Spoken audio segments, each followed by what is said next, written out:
Mr. President, thank you for that explanation, but I do not understand the response that this bill was prepared before the pandemic. So what does that mean? What does that mean? What is the effect Ang of ibig that? ang ibig sorry, Mr. President. Ang ibig sabihin, Mr. President, hindi po ito na tiniming sa pandemya. Kumbaga po, existing na itong bill na ito, approve na po ito bago pa po nagpandemya. Yun po ang pinaka-point doon sa statement ko po.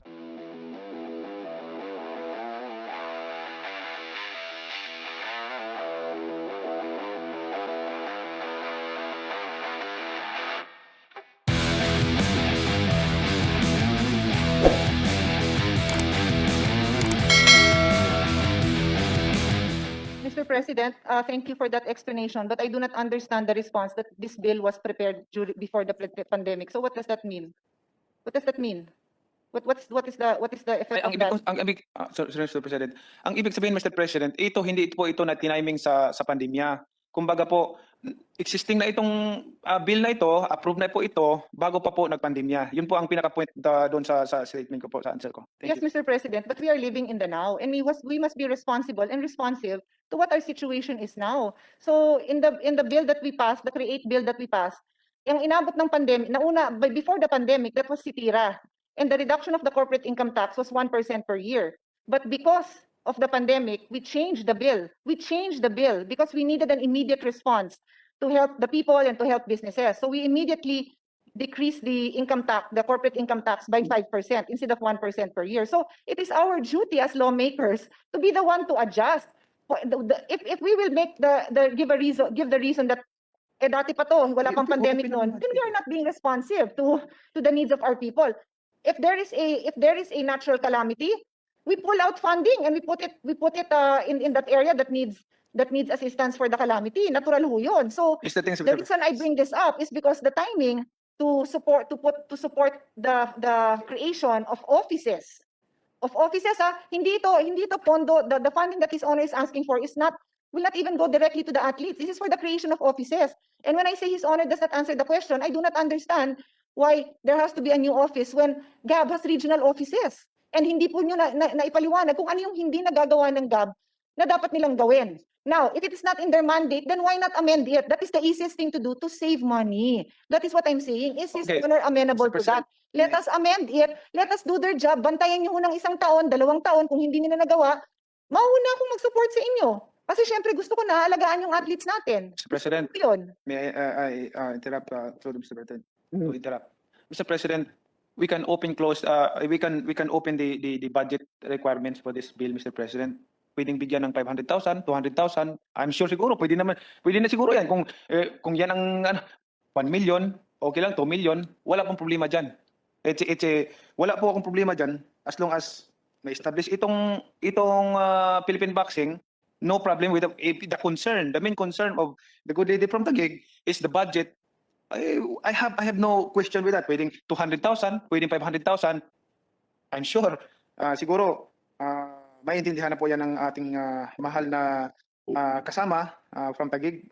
Baka po pwede mag-submit ang ating sponsor ng budget proposal for this kasi kung 200,000 lang yan, No. I'm sure between myself and his honor, pwede na tayong mag-donate yan para private fund na lang itong boxing. I will come up with the 100, sa inyo na yung 100. Huwag na natin gawing public kasi like I said, these are boxing commissions are private in many countries because I do not know how you will come up with your offices of Luzon, Visayas, Yeah. Mindanao which you put on record with 200,000. So baka ipasa natin yan tapos sabihin ng mga tao, nasa na yung pinangako nyo na may mga opisina, binanggit niyo yan. Nasa na yung welfare fund, 200,000 lang yan. So ako naman po, in the same way that we scrutinize the budget that we are available to provide for health, that's also what I'm doing, Mr. President, because I don't want to overpromise and underdeliver dahil mahal ko din ang athletes katulad ninyo. Sige po, sorry to interrupt po, Mr. President. Ito po para matapos na. I-open lang po natin. It's bahala na po yung DBM kung 100,000 ibigay, 200,000, 500,000. Hindi lalagyan ng Hindi lalagyan ng ano doon, ng budget requirements. Ngayon, ay pinasa tapos binigyan na ng budget ng 100,000 ng DBM, di kung pag-start ng Philippine Boxing, sa abot ng aking mga kahit sarili kong pera, pwede kong mag-establish, magtayo para matulungan ko lang yung Philippine Boxing. Gastusin ko yung pera ko, magtayo ako sa Luzon, Visayas, Mindanao para magkaroon ng opisina ang ating Philippine Boxing Commission. Yan po, Mr. President, to shorten the discussion about the budget. I think it's not gonna be a problem anymore. The budget, it's prerogative of the DBM to put up a budget. Kung DBM magbigay ng 100,000, and then so be it, I can help the commission to establish a office, Luzon, Visayas, and Mindanao. Thank you, Mr. President. Maganda ho yung idea na binring up nyo na private funding, Mr. President. And like I said, sasamahan ko po kayo, mangolekta ho tayo dito sa mga kaibigan namin, pare-pareho nyo namang fans yan, nakatingin ho si Sherwin, masama na tingin sa akin dahil sisingilin po natin ng donation yan. I think this is the best direction kasi po, sa pagkaalam ko sa DBM, unfunded laws are not favored. Hindi ho mangyayari yan na bibigyan lang kayo ng 100 or 200,000 ng DBM because they will study the measure and they will give you an amount if they can afford it that is commensurate to the objectives and the mandate of the law. And that is why, Mr. President, I will put on record that DBM in their letter dated March 17, 2021, recommended that the bills should be studied further and to ensure that the functions of the Philippine Boxing Commission will not duplicate and overlap with GAB and PSC. Right now, it is a duplication. Ang mangyayari kasi, you will create offices that will basically be performing maybe 50 to 75 to 90% of the same job that GAB is performing for the other professional athletes. That's why sabi niya, be sure na there is no duplication. Meron mo talagang duplication because His Honor the Boxing Commission will also be regulating. Is that not correct? Meron din regulatory functions ang Boxing Commission na ini-envision ninyo? Mr. President, to answer that question, Mr. President, yung bill na ito, Mr. President,